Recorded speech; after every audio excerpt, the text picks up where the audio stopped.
पढ़ा रहे थे कि यार स्केलेटल स्ट्रक्चर, ठीक है, स्केलेटल मसल फाइबर का स्ट्रक्चर अगर हम ध्यान से देखेंगे तो इनकी जो स्ट्रक्चर है हमने जो बताई थी बाहर का लेयर को क्या बोला था, सार्कोलेमा। इनके अंदर की प्लाज्म जो पाई जाएगी साइटोप्लाज्म, उनको हम क्या बोलेंगे, साइटोप्लाज्म। मल्टीन्यूक्लिएटेड होती हैं, बंडल्स में, कई सारे बंडल्स में पाए जा रहे हैं, और पेरिफेरल न्यूक्लियस पाई जा रही है, ठीक है। सिंसीडियम टर्म भी उसी के लिए यूज करते हैं। इनके अंदर क्या होता है, कई सारे फिलामेंट स्ट्रक्चर आपको दिखाई दे रहे हैं, ठीक है। ये जो फिलामेंटस स्ट्रक्चर दिखाई दे रहे हैं इसी को हम क्या बोलते हैं बताइए, मायोफिलामेंट बोलते हैं। क्या बोलते हैं, मायोफिलामेंट बोलते हैं, या इसी का दूसरा नाम क्या है, मायोफाइब्रिल्स भी बोलते हैं। इनको हम क्या बोलते हैं, मायोफाइब्रिल्स भी बोलते हैं, ठीक है।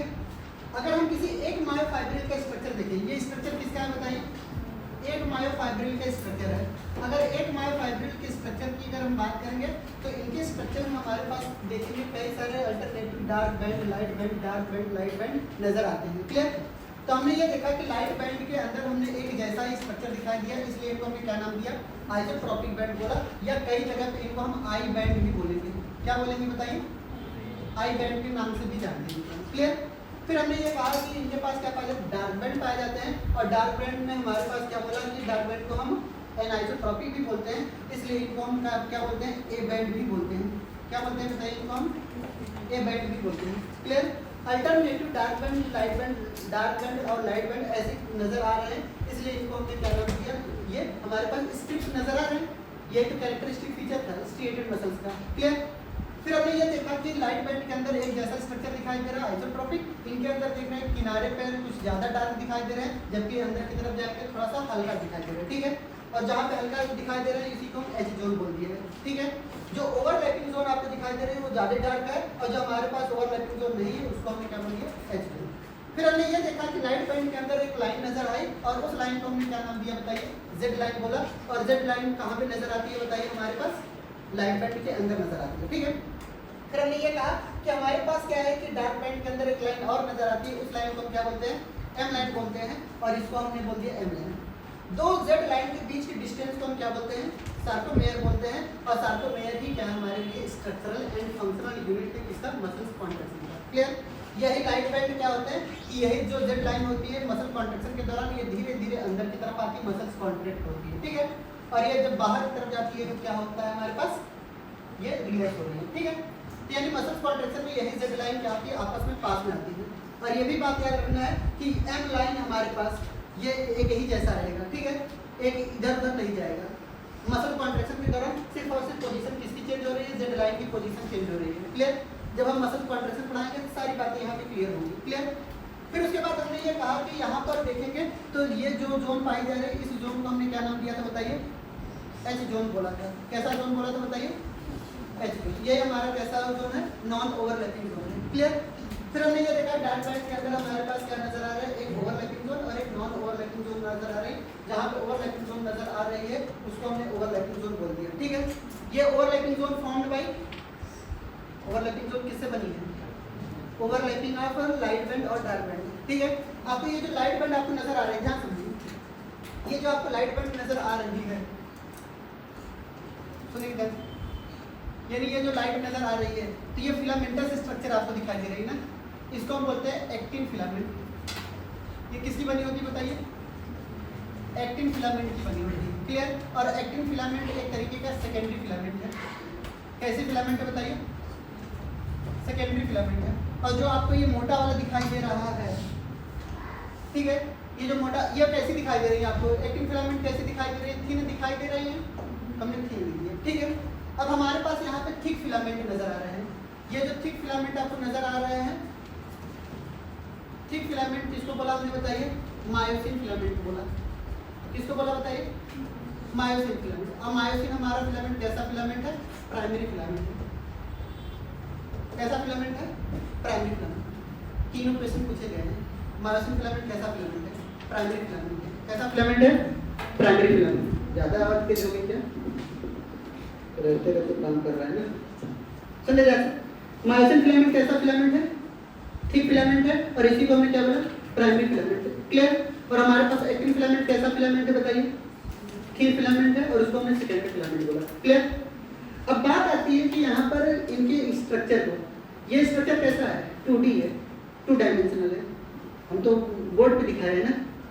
अगर हम बात करेंगे कि इनके 3D डायग्राम की, तो ऐसा लगता है कि आपको क्या यही चीज़ ऐसे दिखाई दे रही है? नहीं, हमने आपको क्या कहा कि यहाँ पे कई सारे पेन हैं, ध्यान से देखेंगे, ये यहाँ पे कई सारे पेन हैं, क्लियर? सामने की तरफ आपको कितना पेन नजर आ रहा है? सामने की तरफ कितना पेन नजर आ रहा है? 2, कोई लोग साइड से देखे होंगे तो 3, कुछ लोग कई बार देख चुके हैं पूरे चारों तरफ से, तो 4 बोल दिए हैं, क्लियर? उठाते हुए देख लिए 4 पेन है, क्लियर? बट अगर हमने क्या कहा कई सारे पेन लेकर के हम सामने की दिखे की नजर आएंगे तो 2-3 से ज्यादा नहीं नजर आएंगे हमें, क्लियर?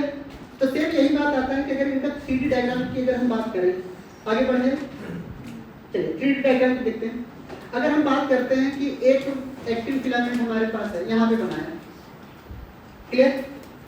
ये फिलामेंट हमारे पास मायोसिन फिलामेंट है, ये 6 एक्टिन फिलामेंट से मिलकर के बना होता है। एक फिलामेंट ये, 2 फिलामेंट, 3, 4, 5, 6, कितना फिलामेंट है बताइए? 6 एक्टिन फिलामेंट से हमारे पास एक मायोसिन फिलामेंट अटैच है, क्लियर? ये हमारे पास कैसा फिलामेंट है? मायोसिन, बीच वाला मायोसिन है, क्लियर? हमने पेन वही यूज किया है, क्लियर? फिर हमने ये कहा कि यहाँ पर दूसरा हमने मायोसिन बनाया, हमने यहाँ पे क्या बनाया? दूसरा मायोसिन बनाया। फिर ये किससे अटैच होगा? 6 एक्टिन फिलामेंट से, एक एक्टिन फिलामेंट, दूसरा, तीसरा,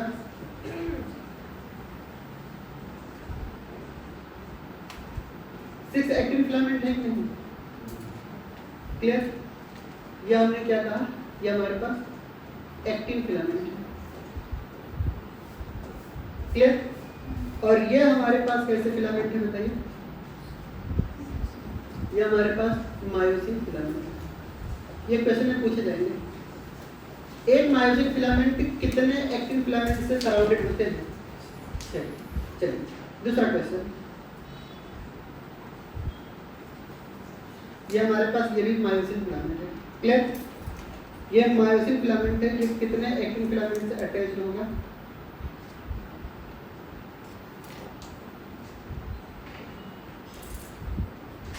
कितने एक्टिन फिलामेंट है बताइए? Clear?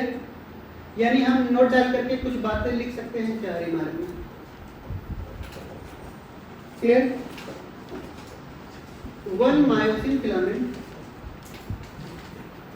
1 myosin filament is surrounded by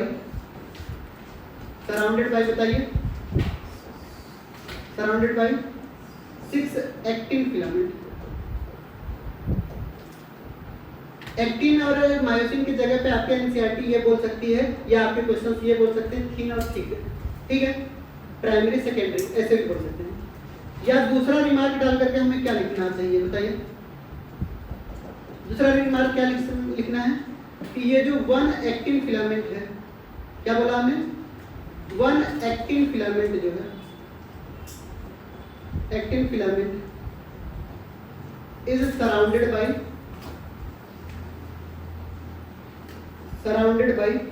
कितने मायोसिन फिलामेंट? कितने मायोसिन फिलामेंट? एक एक्टिन फिलामेंट कितने मायोसिन से अटैच्ड है, सराउंडेड है?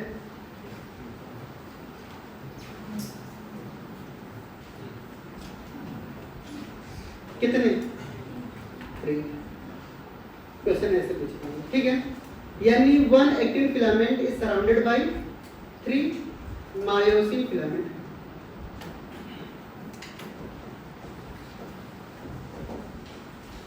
समझ आया?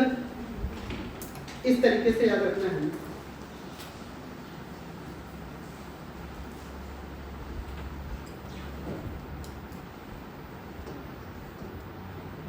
कुछ इस तरीके से अटैच होते हैं।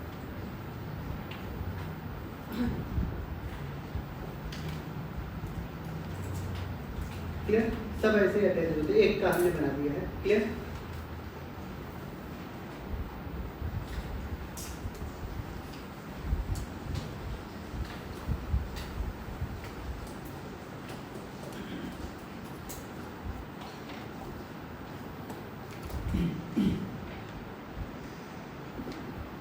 हो गया। चलिए एक लास्ट रिमार्क लिखते हैं। अभी तक जो पढ़ा रहे थे कौन कौन सो रहा था उनके लिए ये ट्रिक है। सभी सो रहे थे नहीं, कुछ लोग सो रहे थे, उनके लिए मैं बता दूं। ठीक है, अगर आपको याद नहीं आ रहा है, कौन सा कंफ्यूजन ये रहता है कि कौन सा बैंड कहाँ पे नजर आता है, किसके बीच में कौन सी लाइन नजर आती है, ठीक है, तो यहाँ पे क्या है कि एक टर्म आपने कभी जिंदगी में सुना है, दहलीज। कहते नहीं हम तुम्हारे दहलीज पे कदम नहीं रखेंगे, चौखट पे, दरवाजे पे, ऐसे सोया करो तो हॉस्टल में सो जाया करो, ठीक है, मेरे दहलीज पे कदम मत रखना। क्लियर? सुन लेते हैं। ये हमारे पास कैसा बैंड है? डी का मतलब क्या समझेंगे? Dark band. डार्क बैंड को कैसा बैंड बोला जाता है? Anisotropic band. और एनाइसोट्रॉपिक बैंड के पास कैसा जोन? ऐसे जोन। समझ आई जाती? अब ये हमारे पास कैसा बैंड है? Light band. और लाइट बैंड के पास क्या पाई जाती है? कौन सी लाइन? आई बैंड बोला जाता है लाइट बैंड को। और लाइट बैंड में हमारे पास कौन सी लाइन? Z line. समझ आएगा? ये सिंपल सा ट्रिक है आपके लिए। क्लियर? समझ आएगा? यानी यही से चीजें हमें क्लियर होनी है। क्लियर? यानी इनको क्या बोलते हैं? एनाइसोट्रॉपिक भी बोलते हैं ना। और यहाँ पे कैसा जोन पाया जाएगा? H zone. Clear? Light band को हम किस नाम से जानते हैं बताइए? Isotropic band. क्लियर? और इनके पास क्या पाया जाता है? Z line. Clear? Maximum question solve हो जाएंगे इसी से।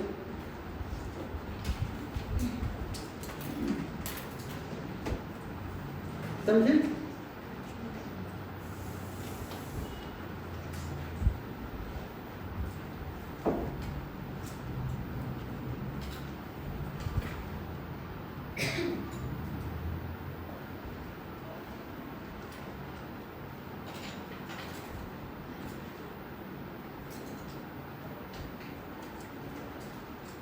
एनसीईआरटी से पढ़ते हैं जितना पढ़ाया है।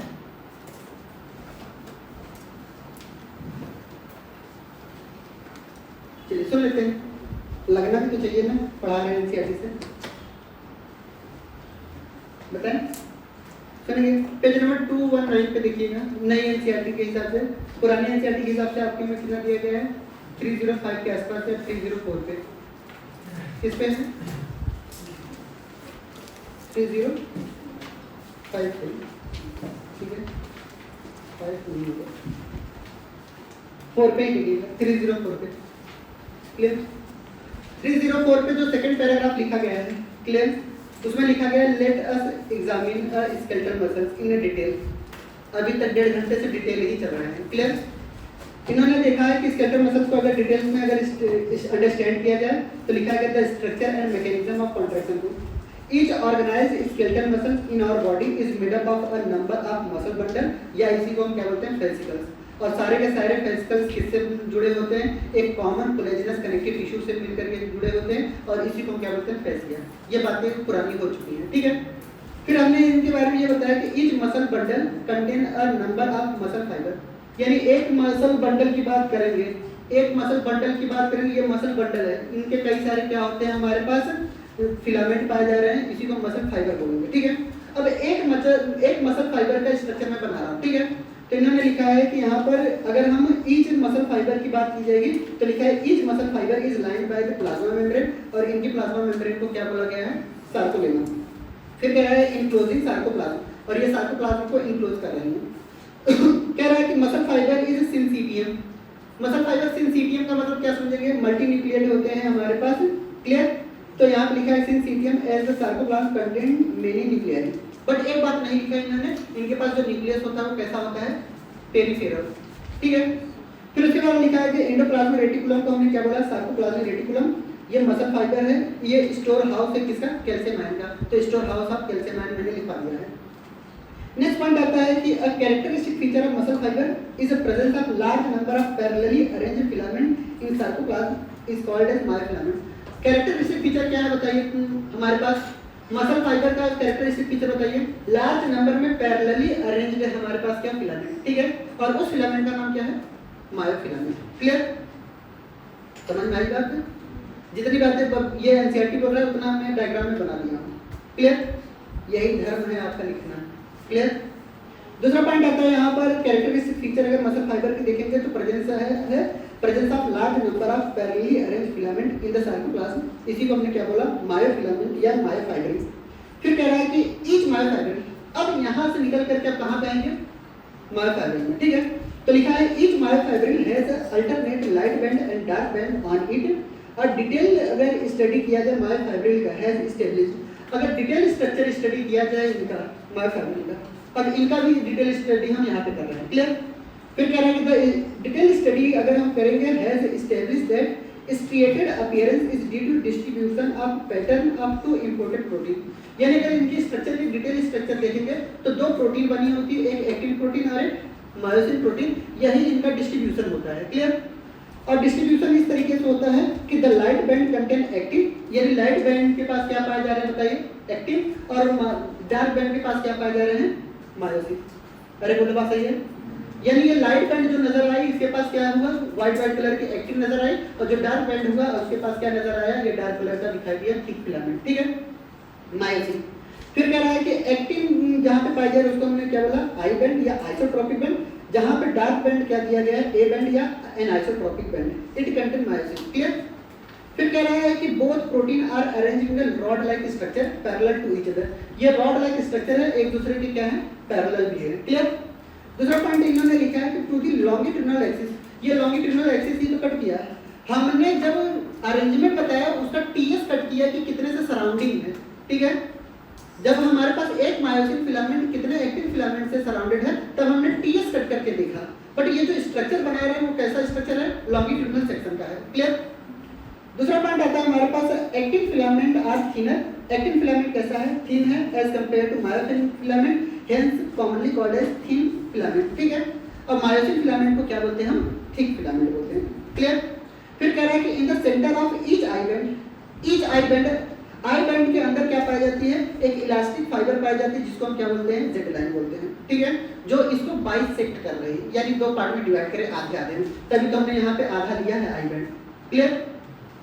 फिर उसके बाद हमने ये लिखा है कि the thick filament in the A band are also held together by a middle of this band is called as thin fibrous membrane, इसी को हमने क्या बोला, एम लाइन। ठीक है, यानी दोनों में फर्क है। एम लाइन कैसा है बताइए, थिन फाइब्रस है। क्लियर? और जबकि हमारे पास जो जेड लाइन है वो इलास्टिक फाइबर है, यही क्वेश्चन उठेगा। क्लियर? यानी हमारे पास क्वेश्चन क्या उठेंगे, ये जो जेड लाइन है ये कैसा है बताइए, इलास्टिक फाइबर की है। कैसी है बताइए, इलास्टिक फाइबर की है। क्लियर?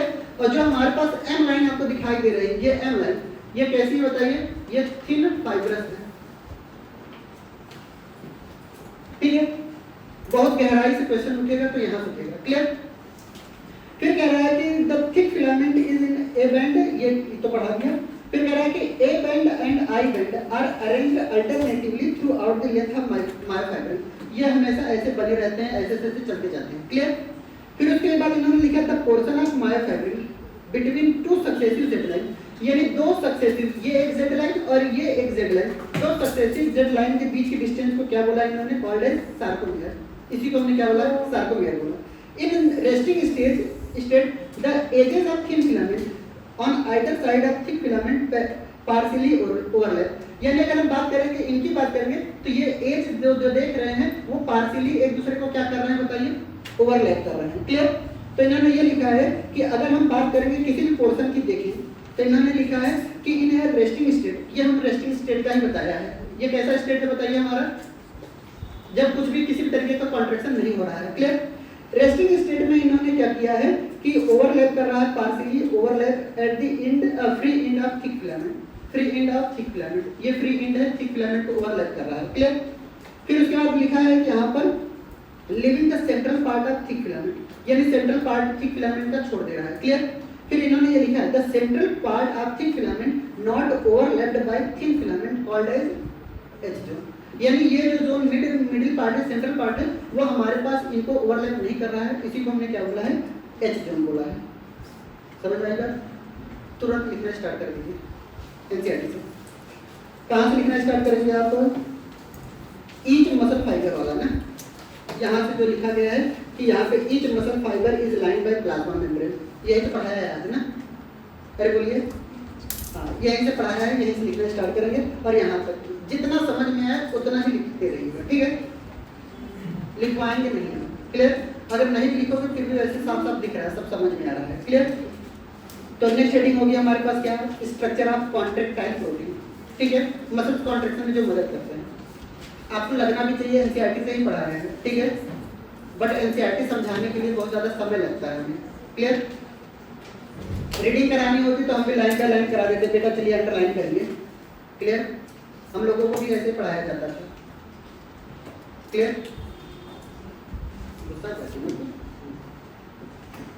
तो कॉन्ट्रैक्टाइल प्रोटीन कल स्टार्ट करते हैं, क्लियर।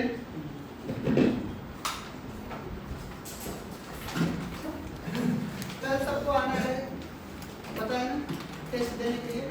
हाँ, इस महापर्व में आप सभी का स्वागत है। एक भी पेपर बचना नहीं चाहिए, जितने भी लोग एडमिशन हुआ है उतना पेपर निकलवा दिया है, ठीक है। अगर कोई भी अपसेट होगा तो पेरेंट्स ही डायरेक्ट पेपर लेकर के सॉल्व करेंगे, समझ रहे हैं बात हमारी।